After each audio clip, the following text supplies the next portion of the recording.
paz do Senhor Jesus, que Deus abençoe todos os irmãos, que prazer, que alegria poder ler a palavra de Deus com você, poder meditar naquilo que Jesus ensinou. Nós temos que ser conhecedores e praticantes da palavra de Deus. Nosso Senhor Jesus deixou preciosos ensinamentos através de parábolas e nós vamos, nessa série, ler as principais parábolas e refletir sobre o que Jesus quis nos ensinar. Nós vamos ler hoje a parábola dos trabalhadores na vinha. Abra sua Bíblia comigo em Mateus, capítulo 20. Diz assim, Evangelho de Mateus, capítulo 20. Pois o reino dos céus é como um proprietário que saiu de manhã cedo para contratar trabalhadores para a sua vinha. Ele combinou pagar-lhe 1 denário pelo dia e mandou-os para a sua vinha. Por volta das 9 horas da manhã, ele saiu e viu outros que estavam desocupados na praça e lhes disse: Vão também trabalhar na vinha, e eu lhes pagarei o que for justo. E eles foram. Saindo outra vez, por volta do meio-dia e das 3 horas da tarde, fez a mesma coisa. Saindo por volta das 5 horas da tarde, encontrou ainda outros que estavam desocupados e lhes perguntou: Por que vocês estiveram aqui desocupados o dia todo? Porque ninguém nos contratou, responderam eles. Ele lhes disse: Vão vocês também trabalhar na vinha. Ao cair da tarde, o dono da vinha disse ao seu administrador: Chame os trabalhadores e pague-lhes o salário, começando com os últimos contratados e terminando nos primeiros. Vieram os trabalhadores contratados por volta das 5 horas da tarde, e cada um recebeu 1 denário. Quando vieram os que tinham sido contratados primeiro, esperavam receber mais. Mas cada um deles também recebeu 1 denário. Quando o receberam, começaram a se queixar do proprietário da vinha, dizendo-lhe: Estes homens contratados por último trabalharam apenas 1 hora, e o Senhor os igualou a nós, que suportamos o peso do trabalho, o calor do dia. Mas ele respondeu a um deles: Amigo, não estou sendo injusto com você. Você não concordou em trabalhar por 1 denário? Receba o que é seu e vá. Eu quero dar ao que foi contratado por último o mesmo que lhe dei. Não tenho direito de fazer o que quero com o meu dinheiro? Ou você está com inveja porque sou generoso? Assim os últimos serão primeiros e os primeiros serão últimos. Amém. Irmãos, para nós entendermos aqui qual é o assunto que Jesus falava, é necessário ler um pouco antes. Se você ler um pouco antes, você vai ver que Pedro perguntou a Jesus: Ó Senhor, nós temos deixado tudo por amor de Ti, casa, família, irmãos, o que nós vamos receber? E aí Jesus falou que eles receberiam 100 vezes mais do que haviam deixado nessa era presente e no futuro, a vida eterna. Eles reinariam com Cristo, assentariam em tronos junto com Cristo. E aí Jesus propõe essa parábola, né? Na parábola, ela retrata o dia a dia de muitos judeus daquela época, pessoas que trabalhavam diariamente para ganhar o seu pão. Então, quando não conseguiam trabalho, elas passavam dificuldade, passavam necessidade. Então, era todo dia, tinha que arranjar um trabalho. Então, o Senhor Jesus conta de um homem que saiu para contratar pessoas para trabalhar na sua vinha, na sua plantação de uva. E ele contratou um 6 da manhã, outro 9 da manhã. E os primeiros ele combinou o preço. Olha, vem trabalhar comigo, eu vou pagar 1 denário. E os outros que foram chegando depois, ele não contratou preço algum. Né? Eles estavam ociosos, não porque não queriam trabalho, mas porque não estavam encontrando. Às vezes os que ficavam para trás eram os mais fracos, os mais velhos, aqueles que tinham menos força, né? E demoravam para ser contratados. E no fim o dono da vinha paga o mesmo preço para todos. Ele quis ser generoso com aqueles que trabalharam menos. Então, aqueles que trabalharam desde o começo ficaram indignados, achando injustiça. E a resposta foi: não, eu não estou sendo injusto, eu combinei 1 denário com você. Eles eu não combinei nada. Eles confiaram no que eu ia dar e eu quero ser bom com eles. Irmãos, o que Jesus está querendo dizer com essa parábola? Irmãos, Pedro queria contabilizar o quanto que ele ia ganhar, Pedro queria saber se ele ia ganhar mais do que os outros. Então Pedro não estava trabalhando numa relação com Deus, uma relação de graça. O que é graça? Graça é favor imerecido. Pedro estava cobrando aquilo que ele merecia. Então, o que o nosso Senhor Jesus ensina? Ele ensina que você não deve trabalhar assim com Deus.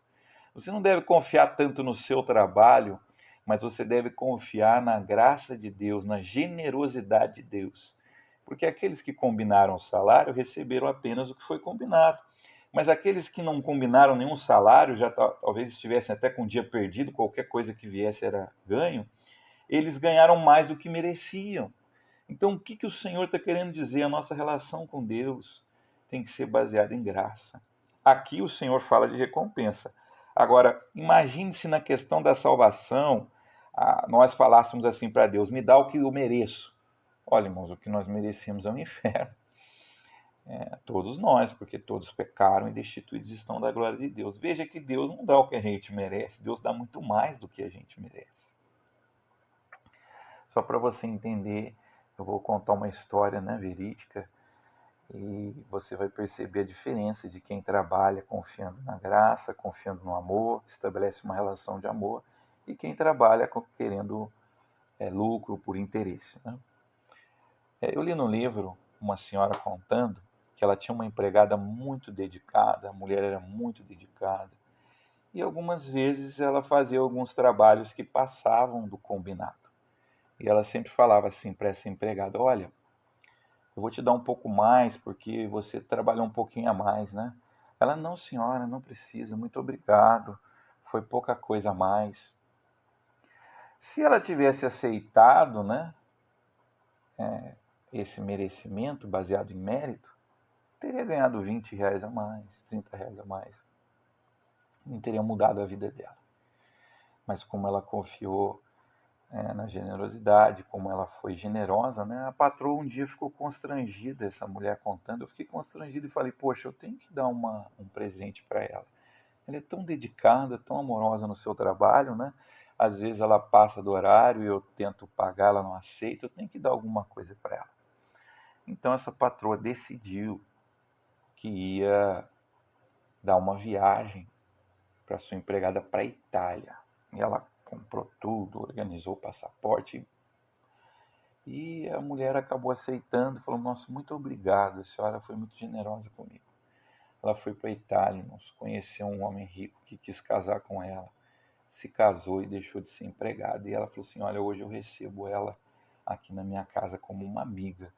E ela tem a vida dela, vive bem lá na Itália, Então, a diferença de você trabalhar por amor e você trabalhar por interesse, Tudo que nós fazemos para Deus tem que ser por amor, Nós confiando na bondade daquele que nos chamou. Tudo aquilo que você deixa, irmãos, o Senhor é fiel para te dar, para te devolver, para te recompensar. Deus pode fazer o que Ele quer com o que é dele. E a Bíblia diz: do Senhor Deus é os céus, a terra e o mundo e a sua plenitude. A Bíblia fala que à destra do Senhor há riquezas e bens duráveis e Ele pode dar a quem Ele quer. Amém? Deus dá a quem Ele quer. Amém? Estabeleça com as pessoas uma relação de graça, de amor. Não só baseada no merecimento, mas baseada na misericórdia. Você que é mulher, que está fazendo um almoço para o seu marido, e você fala: ele não merece que eu faça um almoço bem feito. Mas faça generosamente, mesmo ele não merecendo. Você que é marido e que vai dar o seu salário à sua esposa, e às vezes você pensa: não merece que eu faça isso. Faça mesmo ela não merecendo, ou mesmo você julgando que ela não merece, porque quando nós trabalhamos com graça e com misericórdia, nós agradamos a Deus e recebemos muito mais do que merecemos do nosso Deus. Irmãos, tudo que você fizer para Deus, você ainda vai estar em dívida. Não tem como você pagar o que Deus fez com você. Ele perdoou os seus pecados, Ele te deu a vida, Ele fez os céus e a terra, nos deu um planeta lindo para vivermos.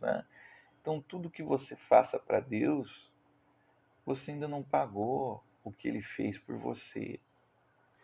Tem uma outra história, irmãos? Que essa história é uma anedota, Que uma mãe pediu para a filha: filha, lava a louça. e depois põe o lixo para fora. E aí a filha pegou, lavou a louça, pôs o lixo para fora, foi para a escola e deixou um bilhetinho para a mãe. Mamãe, você me deve R$ 20 porque eu lavei a louça e pus o lixo para fora.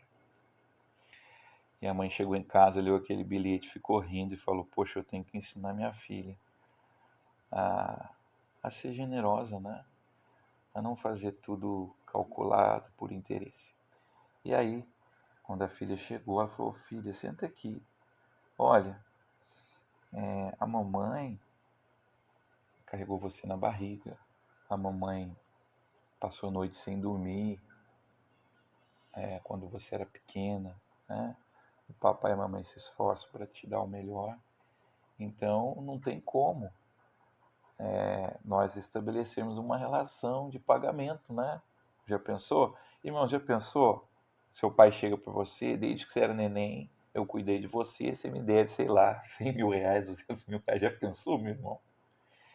Então, não sejamos assim com Deus. Quantas pessoas eu vejo que estabelecem uma relação dessa com Deus, né?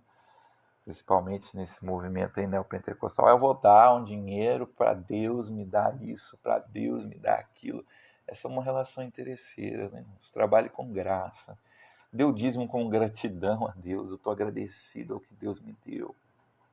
Toda vez que eu dizimo meu salário de professor, que não é tão grande, no meu coração eu digo, obrigado, Senhor, por esse emprego.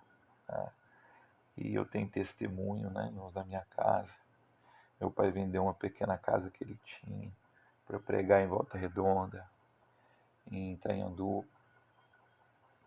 E nunca faltou casa para ele morar, nunca faltou carro para ele andar. Ele comprou uma casa depois pequena, né? E foi aumentando. Hoje uma casa até que confortável, né? Graças a Deus, Deus cuidou dele, Deus cuida de nós, né? Então, vamos agir dessa forma, não só com Deus, mas com as pessoas, procurando a graça e não a relação de troca, de merecimento, né? Porque a graça é muito melhor do que a relação de merecimento. Amém? Vamos orar a Deus e vamos praticar isso, amém? Senhor Deus, te agradecemos por esse ensinamento, te agradecemos porque tem ensinado, Pai, a termos um coração generoso, que nós possamos ter um coração generoso com as pessoas que trabalham conosco, com os nossos familiares, Pai amado, que nós possamos agir como aqueles que foram trabalhar e nem se preocuparam em contratar o salário, porque sabiam que o patrão era generoso. Senhor, que nós possamos agir assim contigo, Senhor, confiar na tua generosidade, na tua misericórdia, e que possamos também agir assim com as pessoas, Pai, para agradar a Ti. Pai, eu te peço pelos irmãos que estão enfermos, pelos irmãos que buscam emprego, pelos irmãos que buscam, Pai, o fim, Senhor, de uma inimizade na família, pelos irmãos, Pai amado, que procuram a libertação de um vício, que o Teu Espírito Santo possa agir. É o que eu te peço, Pai, em nome do Senhor Jesus Cristo. Que Deus abençoe a todos, um abraço a todos os irmãos. Fique na paz do Senhor Jesus até semana que vem, se o Senhor assim permitir.